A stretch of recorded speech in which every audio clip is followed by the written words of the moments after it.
बिस्मिल्लाहिर्रहमानिर्रहीम। अस्सलाम वालेकुम। आज का लेक्चर है modelling data in the organisation के बारे में। और हम डेटाबेस मैनेजमेंट सिस्टम्स में इनको कैसे लेके जाएंगे आगे। आज के लेक्चर में हम मोस्ट इम्पोर्टेंट पढ़ेंगे ER data model. ER model क्या होती है, हम इसके का इंट्रोडक्शन लेंगे, इसको कैसे बनाना है, कैसे मॉडल करना है। ER means entity relationships। और हम गिवन सिनेरियोज को, हमारा गोल है कि given scenarios, given data scenarios को हम बेस्ड ऑन द सिनेरियोज हम डेटा को मॉडल कर सके, एंटिटीज निकाल सके, रिलेशनशिप्स निकाल सके। और at the end of this lecture and this chapter हम on our own entity relationship model बना सके।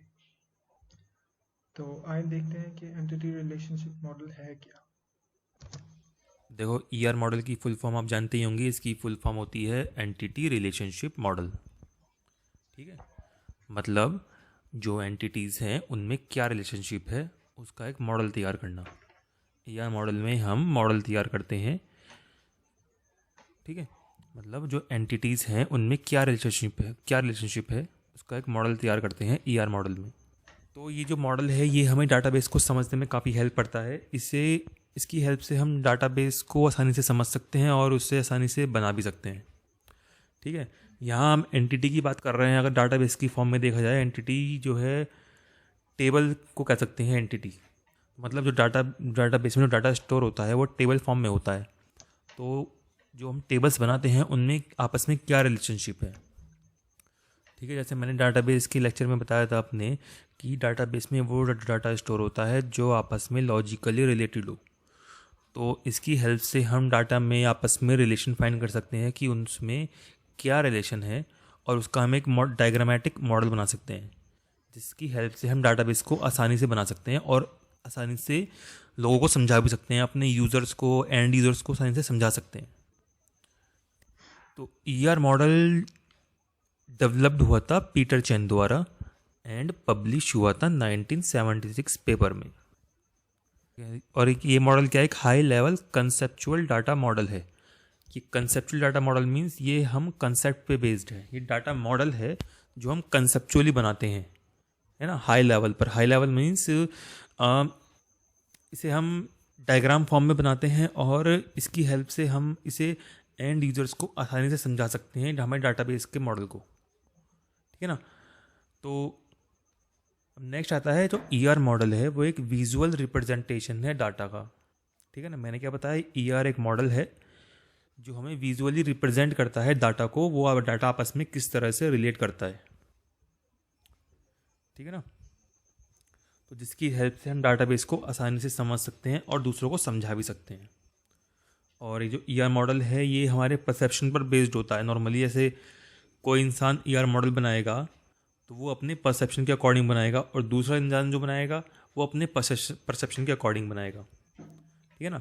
तो दो लोगों का ईआर मॉडल जो है थोड़ा डिफरेंस हो सकता है, लेकिन जो कंसेप्ट होगा उनका सेम ही होगा। ठीक है ना। जो क्या कहता है, ये बेस्ड है on perception of real world, जो बना है कलेक्शन ऑफ ऑब्जेक्ट्स या रिलेशनशिप्स अमॉन्ग दोज ऑब्जेक्ट्स। ठीक है। तो अब जानते हैं कि ईआर मॉडल बनाने के लिए हमें किन किन सिंबल्स का यूज़ करते हैं, इसकी बेसिक टर्मिनोलॉजी क्या है। तो पहले हम सिंबल्स के बारे में जानेंगे, फिर आगे उनको समझेंगे वो क्या काम करते हैं। ठीक है। तो पहला आता है एंटिटी। इसको हम स्ट्रॉन्ग एंटिटी भी बोलते हैं। नेक्स्ट आता है weak entity, attributes, multi value attributes, composite attributes, derived attributes, relationships and weak relationships. अब हम जानते हैं एंटिटीज़ क्या होते हैं और एट्रीब्यूट्स क्या होते हैं। इसे हम अच्छी तरह समझेंगे कितने प्रकार के होते हैं और क्या काम करते हैं। ठीक है। तो एंटिटी, अब एंटिटी का मतलब क्या है, एंटिटी नाम से पता लग रहा है। एंटिटी क्या एक थिंग या ऑब्जेक्ट है रियल वर्ल्ड में। ठीक है। अगर हम डाटाबेस की भाषा में कहें तो डाटाबेस की भाषा में एंटिटी को यहाँ हम टेबल बोलेंगे। अब समझ लो, दिमाग में बिठा लो कि डाटाबेस की भाषा में जब भी हम एंटिटी की बात करेंगे या मॉडल में एंटिटी की बात करेंगे तो एंटिटी का मतलब यहाँ एक टेबल से आप निकाल देना सिंपल तरीके से, ठीक है ना। An entity contains attributes. Entity क्या एक थिंग है या ऑब्जेक्ट है इन द रियल वर्ल्ड में। An entity contains attributes. Entity जो है एट्रीब्यूट्स को कंटेन्स करती है जो उस एंटिटी को डिस्क्राइब करती है। अब एंटिटी मैंने कहा आप टेबल है तो टेबल एट्रीब्यूट्स क्या होगा टेबल।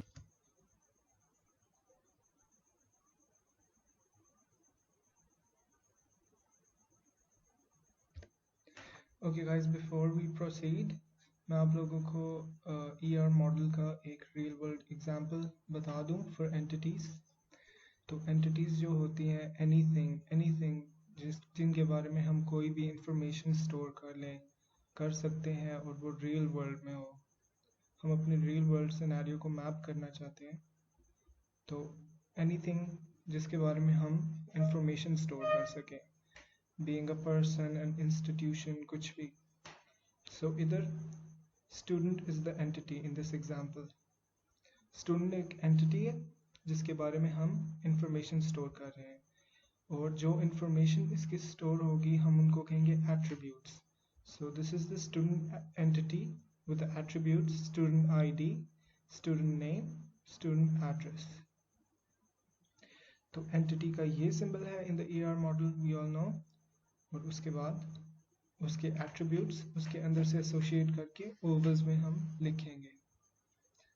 सिमिलरली कॉलेज हमारा इंस्टीट्यूशन है जिसके बारे में भी हमने इंफॉर्मेशन स्टोर करनी है और डेटा कलेक्ट करना है, जिसके एट्रीब्यूट्स हैं college ID and college name.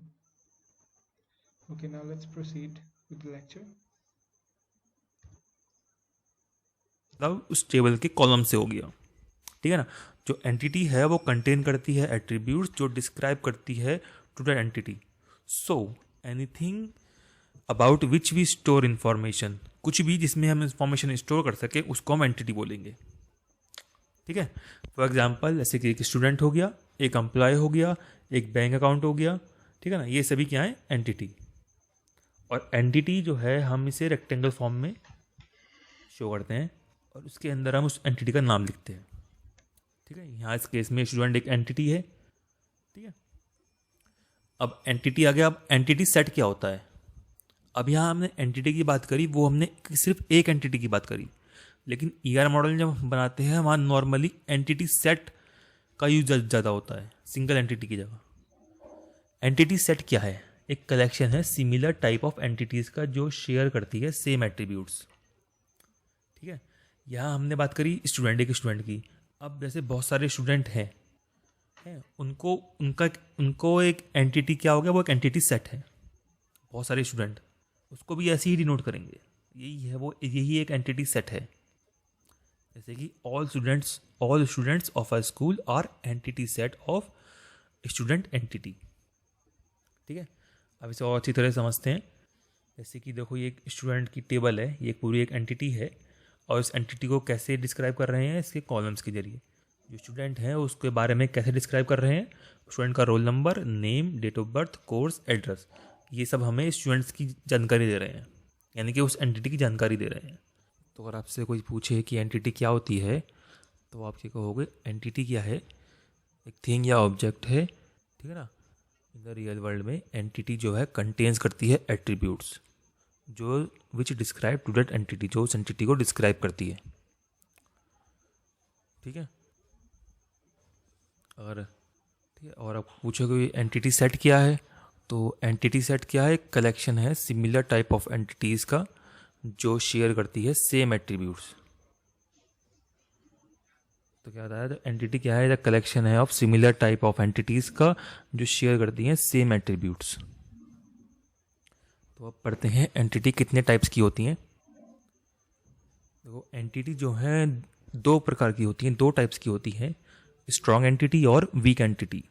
तो स्ट्रॉन्ग एंटिटी क्या होती है, an entity set having an attributes which can be used as candidate key या primary key is called as strong entity set. मतलब जो एंटिटी है ये एक एंटिटी है जिसके एट्रीब्यूट्स हैं और उन एट्रीब्यूट्स को हम एज कैंडिडेट की या प्राइमरी की, यानी कि किसी की अगर हम कोई की बना सकें इन एट्रीब्यूट्स से तो उसे हम स्ट्रॉन्ग एंटिटी सेट बोलेंगे। तो की का जो कंसेप्ट है वो हम आगे पढ़ेंगे। यहाँ आप इसे इतना जान लो, की का मतलब होता है डाटा को यूनिकली फाइंड करना। तो क्या कह रहा है, एंटिटी सेट एक एंटिटी सेट है, उसके ये एट्रीब्यूट्स हैं, ठीक है, और उन एट्रीब्यूट्स को हम यूज़ कर सकते हैं एज कैंडिडेट की या प्राइमरी की, उसको हम स्ट्रॉन्ग एंटिटी सेट बोलेंगे। ठीक है, तो की काम क्या करती हैं, तो की काम करती हैं इस डाटा को यूनिकली फाइंड करने के लिए। ठीक है ना, तो यहाँ पे तो इस टेबल में या इस एंटिटी में तो ये एक स्ट्रॉन्ग एंटिटी सेट क्यों है, क्योंकि यहाँ एक रोल नंबर दिया हुआ है ना। तो रोल नंबर क्या है, एक की है, तो इसकी हेल्प से हम डाटा को यूनिकली फाइंड कर सकते हैं, है ना, आसानी से। तो ये क्या है, एक स्ट्रॉन्ग एंटिटी है। ठीक है, और स्ट्रॉन्ग एंटिटी को हम इस तरह से, जैसे मैंने पीछे भी दिखाया, ये एक स्ट्रॉन्ग एंटिटी सेट है। ठीक है, अब नेक्स्ट आता है वीक एंटिटी सेट। अब ये क्या है, weak entity set does not have any primary, means the entity set which does not have any sufficient attribute to form a primary key is called as weak entity set। समझे, मतलब जो weak entity होती है उसकी कोई की नहीं होती है, या कह सकते हैं, या कि वो एंटिटी जिसमें कोई सफिशिएंट एट्रीब्यूट ना हो कि उसे की बना सकें, उससे हम वीक एंटिटी बोलेंगे। तो ये देखो पेमेंट है, तो उस वीक एंटिटी को डबल रेक्टेंगल में हम शो करेंगे। ठीक है, नेक्स्ट हम समझते हैं एट्रीब्यूट्स क्या होते हैं। ठीक है, और उनके बारे में जानते हैं। तो एट्रीब्यूट्स मैंने आपको पीछे काफ़ी हद तक बता दिया था, एट्रीब्यूट्स क्या होते हैं। तो एट्रीब्यूट्स क्या होते हैं, ये प्रॉपर्टीज़ हैं एंटिटी की। ठीक है, attributes are the properties of an entity जो डिस्क्राइब करते हैं, which describe characteristics of that entity. Entity जो होती है वो उसको डिफाइन कैसे किया जाता है, उसके एट्रीब्यूट्स द्वारा डिफाइन किया जाता है। एंटिटी है उसे आप टेबल बोल सकते हैं, और एट्रीब्यूट्स को उसकी आप कॉलम बोल सकते हैं। उस टेबल को उसके कॉलम द्वारा इसको डिफाइन किया जाता है। तो अब जानते हैं ये एट्रीब्यूट्स कितने प्रकार के होते हैं, टाइप्स ऑफ एट्रीब्यूट्स। पहला आता है simple and composite attributes, next single value and multi valued attributes, then stored and derive attributes. अब फर्स्ट देखते हैं सिंपल एंड कंपोजिट एट्रीब्यूट्स। अब ये क्या होते हैं, देखो सिंपल एट्रीब्यूट्स क्या होते हैं। A simple attribute is just an attribute that can not be divided into parts. क्या कह रहा है, a simple attributes is just an attribute जिसे हम डिवाइड नहीं कर सकते इनटू पार्ट्स में। ठीक है, for example name, age, salary, ये सभी क्या है, सिंपल एट्रीब्यूट्स हैं। तो कंपोजिट एट्रीब्यूट्स क्या होते हैं, a composite attributes is an attributes that can be सब डिवाइडेड इनटू अदर एट्रीब्यूट्स। जैसे कि आप ये मैंने एक एंटिटी है और इसके ये एट्रीब्यूट्स हैं। मैंने क्या बताया था, एंटिटी क्या एक टेबल है, और इस एंटिटी के बारे में जो हमें बता रहे हैं वो इसके एट्रीब्यूट्स हैं। ये जो सारे एट्रीब्यूट्स हैं वो सर्कल में डिफाइन करते हैं, इलिप्स में, और ये सब एट्रीब्यूट्स हमें इस एम्प्लॉय की इंफॉर्मेशन दे रहे हैं। ठीक है, जैसे कि एम्प्लॉय का नाम हो गया, उसका एड्रेस हो गया, डेट ऑफ बर्थ हो गया।